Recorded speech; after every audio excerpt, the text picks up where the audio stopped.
All right. Hi, my name is John Heredia, and this is my uh, applications problems for chapters 1 and 2, 1.4 and 2.4.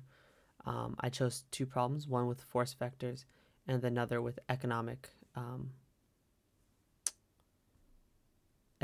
believe tables, I believe is what it's called.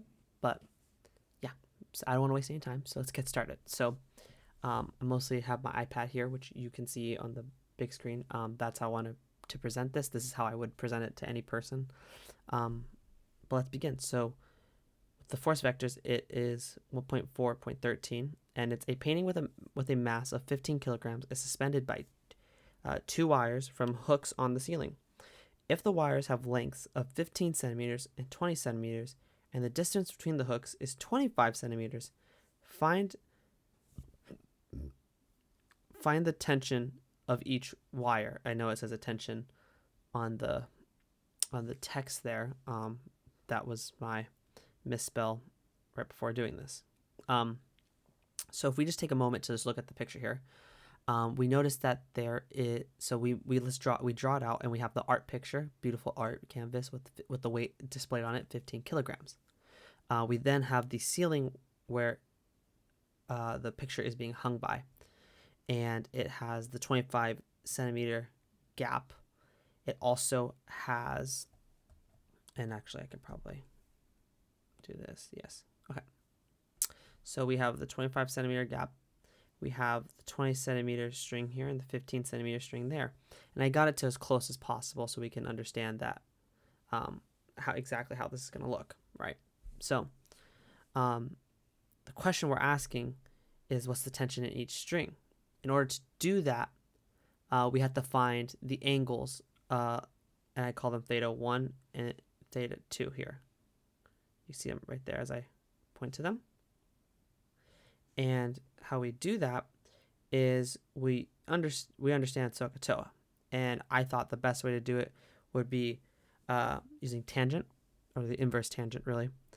So the opposite and the adjacent. So for solving theta 1, tangent, the inverse tangent of 20 centimeters over 15 centimeters, because of the opposite here, 20 centimeters, and the adjacent is 15 centimeters, which gives it 53.13 degrees. Theta 2 is the same, but just is the same process, but flipping over the 15 and 20 because of their difference of the sides of the triangle, making it 36.87 degrees. Now, just for the fun of it, we wanted to see what this theta 3 here was, right? We didn't really need to do anything more because a triangle has 180 degrees added up by all three corners. So what you do is you get 180 degrees, as we see here, and we subtract the sum of theta 1 and theta 2, making it 90 degrees, which is very nice because we love right triangles. So what we need to do is we need to figure out also the downward force on the painting, so that way we're able to know how much force we need to have for the force of being pulled up, right? So we multiply the weight by the acceleration of gravity, which is 9.8. So 15 times 9.8 is actually 147. That's 147 newtons of downward force. Now we need a minimum of 147 newtons of upward force then to hold up the painting. But so now we assume that with the painting, if we get all the angles correctly, we can get an equilibrium, which we do. So I will represent F1 being 15 centimeters, and that will be colored in the blue, and then F2, 20 centimeters, which will be these are the wire tensions. F2 is the 20 centimeter wire tension. That will be colored in the red, as I highlighted there. Now R will be colored in black here in the picture, and that is the resultant of what we need yeah. Sorry. But since we are in equilibrium, we look at R and we say, okay, well, it needs to be F1 plus F2, right? So we look at that and we say, okay, well, here, let's draw out the picture real quick, right? So we have we have the angle from the ceiling. Here I put it on black. We have the ceiling from the wire here on that angle, and we have that on here on this angle. Now, with this being 90 degrees, of course, at where R is placed, we have to figure out what the other sides are. And since we found out that's 90 degrees from earlier, that tells us that, okay, so the rest of the angles on each triangle is the same. It's the what I mean is the same angle of it's the opposite angle of each other. So for F1, the angle from the wall was 53.13. F2 had 36.87. Both those add up, make the 90 that we need. So they just have each other's angle. Now we look at here, and this is exactly what we'll look at for how to get the wire tensions. And so this is just the general way to do it. F1 and F2, right? These will equal to R. So, and the best way to do that is to then get F1 and F2. We'll set that up, right? So we'll equal it to R, but then we'll multiply the sine function of each angle over, so that way we can see what we're working with here. And so since we're using sine, opposite over adjacent, so that would be, or not, sorry, I'm getting ahead of myself. I'm so sorry. But we have, we know what R is, which is 147, right? That's the upward force we need to hold up the painting.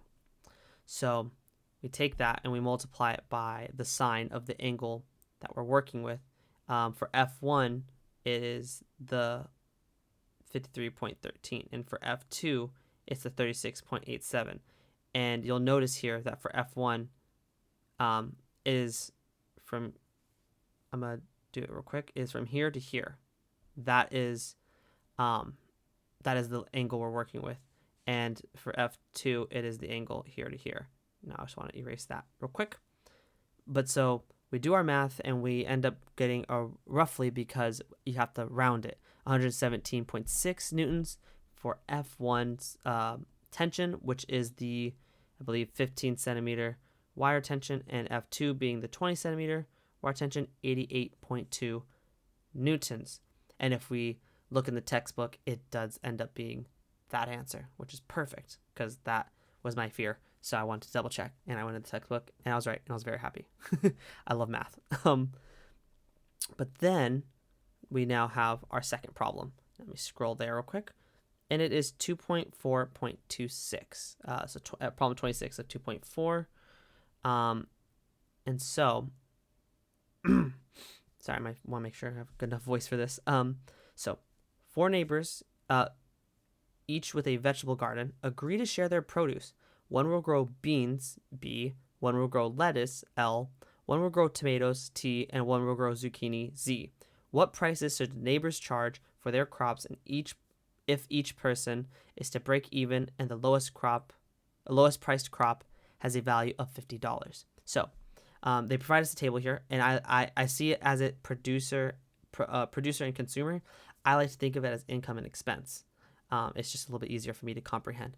So, and I wrote down, the row as a cross is basically how much it's costing them, right? And then it's the expense, because and then the column is the income, because that is how much they're producing, and it's basically the money they're making, So, or really the size, like the amount they contribute is kind of like how it is as well. But yeah, so how do we solve this? Because it looks a little confusing to some people, and I agree, it was very confusing to me at first. And I kind of took a little while. I sat down with it, and I was like, oh, it's actually not as hard as it looks. So what we do is we take the table we're given here, right? And we take it as it is, right? We set B equal to, notice there is no 0, right? So B equal to, there's 0 here for B, so B's not in my equation, but it's equal to this one, T equal, and Z equal, right? And we get this here for the system for production. We get the start here.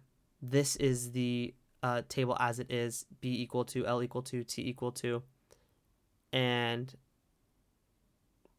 Z equal to. And this is their equations here. So we take that and we actually make it equal to 0. So it's not equal to 0. Oops. Okay, well, we'll real quickly make that equal to 0. But this will be what we get after we set equal to 0. So negative b plus 1/4 times L plus 1/8 t plus 1/6 z equals 0. And then so on and so forth. I can't read every single one of these just because my software I'm using has a time limit. So we are going to have to rush through that part. But so when we throw it into the matrix, this is the resulting matrix we get, right? Pretty straightforward stuff. Now we just got to get it in reduced row echelon form so that we can solve the problem.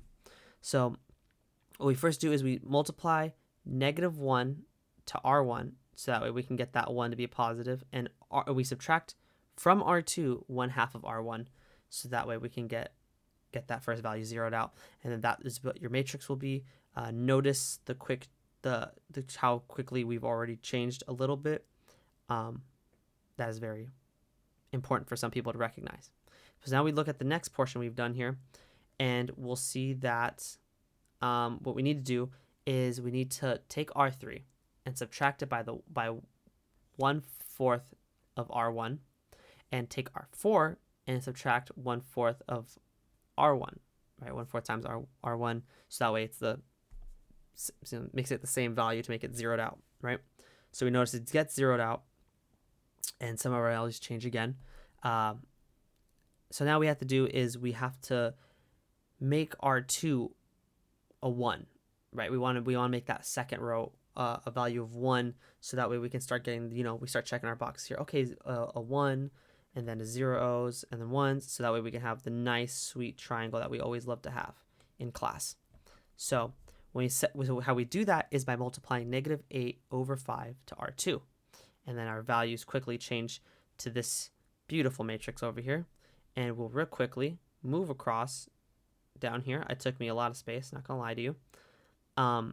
So here's our matrix once again. So now, what do we do? How do we improve on this? Well, with R1, we can add 1/4 of R2. So that way, it zeroes out our L value here, right? So right above here, because in reduced row echelon form, you want to make it the zeros of the leading ones. So that is going to be our objective here for that value. Make it zeroed out all across the board. And that's our next move here. As you see across, R3 is zeroing out, R4 is zeroing out that leading 1 value. And that's exactly what happens here. And you can see it too. See 0, 0 right here where it used to be. So and actually, I'm going to use a highlighter from now on so that way it's easier to see it. Then we move on, right? And we're like, okay, so what do we do now? Now let's make R3 a 1 and then work our way from with the missing pieces. So if we make R3 leading value 1, right? There we go. That's our matrix, and it's right here, leading value 1. So let me just make sure my computer's going good. And now what we'll have to do is we'll have to make these values here 0. So how do we do that? Well, sorry, I forgot I moved it over here. What we do real quickly is we take R1 and I see. Give me 1 second. I thought this was going to happen, and I have come prepared. Give me 1 second.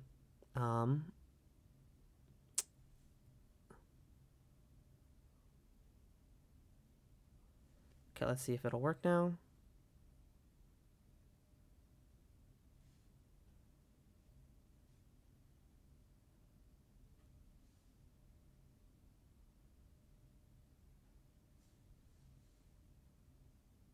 I am so sorry. Let me see if this will work. Now.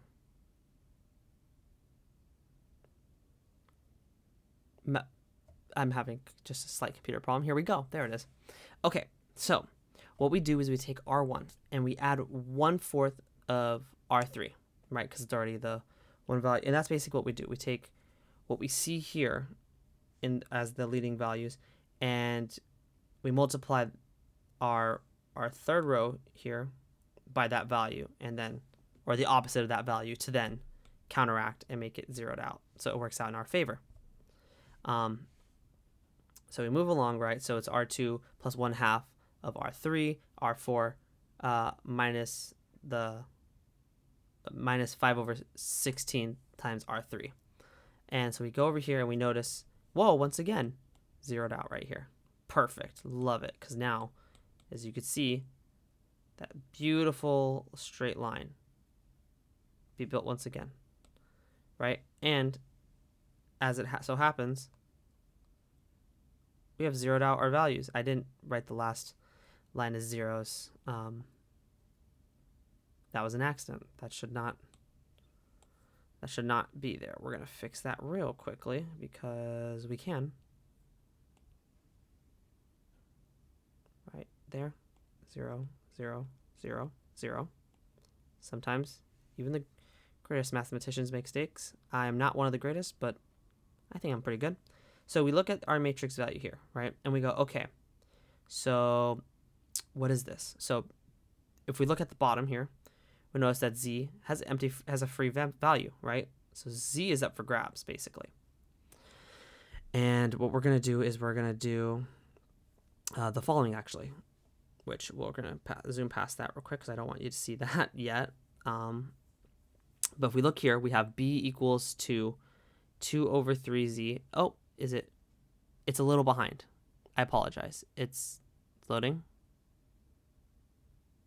Almost there. There we go. Perfect. Sorry about that. I thought it was much faster. But we have B equal to 2/3Z, L equal to 6/5Z, and T equal to 8/5Z. You notice that there was a negative 8/5Z beforehand.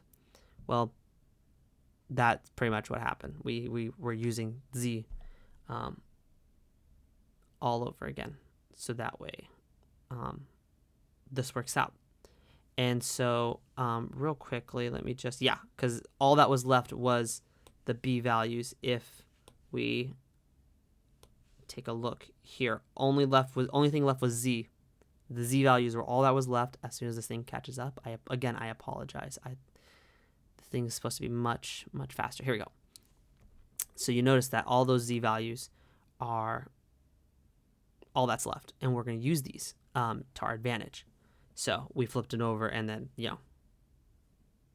history has spoken. So we noticed that B is actually the lowest value because of this 2/3 multiplying the Z, because 6/5 and 8/5 are more than one whole, like it's bigger than 1, while 2/3 is less than 1. So that assumes that B is the lowest value. And since the minimum payment is $50, and since we're going to highlight right now the 2/3, but we'll make B equal to $50 because that is the minimum payment that they have to have. So if we make B equal to 50, that means 50 equal to 2/3Z. We can find Z, and that will finish the rest of these off, and we'll know exactly how much each farm will make or be charging, right? Yes. So sorry. So we'll multiply 3 over and then divide it by 2. So it's 150 divided by 2 to equal Z, and which is equal to 75 right there. For L, we take the 75 and put it as Z for 6/5 times Z. And we'll do the same thing to T. So that will equal to a 90 and $90 for the lettuce farm and 120 for the tomato farm. And then that will be all 4 of the prices charged. And that is pretty much it. I had a lot of fun doing these problems, especially, because for the income finding, I think it's almost like a treasure hunt for me. But yeah, so I hope you enjoyed my presentation. I hope it satisfies what you're looking for. And, I just hope I hit all the right marks. But yeah, have a great rest of your day and have a good week.